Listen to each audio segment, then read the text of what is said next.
work experience students, we're going to learn about how to create an objective for your resume. So let's take a look at an example of a good objective. We've been looking at this same resume for a while.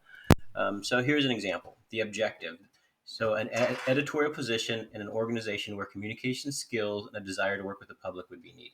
So basically, here's what she's doing. Number one, she's out, hey, here's the job I want, an editorial position.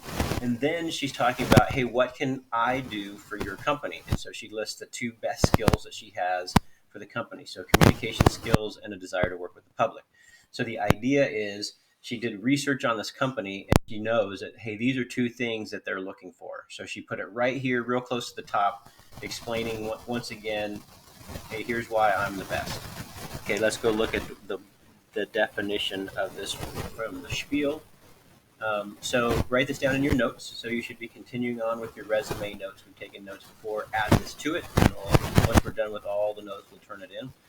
An objective is a short targeted statement that clearly outlines your career direction, so what job you want, while at the same time positioning you as someone who fits what the employer is looking for exactly. So it's researched, so you don't just make this up. You look and see what the boss wants, what the employer wants. It's not generic. It's just not saying, hey, hire me, I'm great for every job. No, it's like, hire me because I'm the best person for this job. Here's my skills that meet this job. Okay. So here's the part of the assignment. I want you to, you could make an objective for a job you want right now, or you could dream about what you're going to be like when you're done with your school and your training. Think about skills that the boss of your dream job is going to be looking for, and so on and so forth. So you can either do it for a job that you could get right now, but probably better would be to think about like who you're going to be, what training you're going to have, and what job you're going to get in the future. Okay. So pick a career that you want when you're 27, have finished all your schooling, or a job you want now, and then create an objective using the following format. So here's the format. It's the XYZ format. Okay, so the X is the name of the position you're applying for. Y and Z are the most compelling qualities. So, for example, the X is, well, let's look. The X is an editorial position. The Y and Z are communication skills and the desire to work with the public. Okay, other examples are entry level. What job do you want? Equipment operator. What are your best skills for that job? Where hard and fast work and attention to detail would be needed. Okay, so they're assuming that Peterson Excavation needs somebody who works really fast and pays attention to detail. An entry-level welding position, where you want to do welding, where you're capable and experienced structural welder. So you're capable, have experience, and you know how to structurally weld.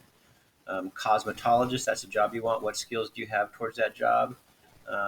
You're a skilled stylist, and you have great customer service. So what I want you to do now is go write an objective in your resume and on your discussion that uses the XYZ format. So you're going to do this in your resume, and then you're going to copy it to the discussion. Let me show you where the discussion is. The discussion is going to look like this. So you're going to go into Canvas, you're going to go to discussions, you're going to find the discussions for objective and editorial for your resume, and you're going to write down an objective there, as well as we're going to write an editorial. So I'm going to talk about that editorial next. Okay, so the next part is an editorial. So a resume editorial is a paragraph at the top where it's a paragraph where you brag and describe yourself as the best person for the job. Let's take a look. Let's go back to our trusty example. Here we go.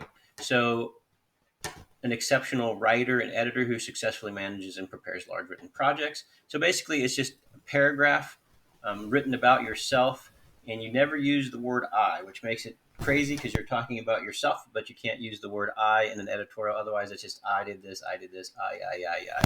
So we don't want to do that. So let's go back to the spiel. Don't use the word I. So here's examples. You can read them. But basically, it's just a nice paragraph at the top that tells your best characteristics. Okay, so now write a paragraph about you, your best skills, your experience that are related to the objective. So it has to be related to the job you're trying to get, and it has to be something that that employer would really want. Okay, and again, you're going to do this in your resume, and then you're also going to go and do it in the discussion. So you're going to go into Canvas, you're going to go into discussions, you're going to find the discussion objective and editorial, and then you're going to write it there as well. And it has to be in those formats. Okay. All right. Thanks, guys.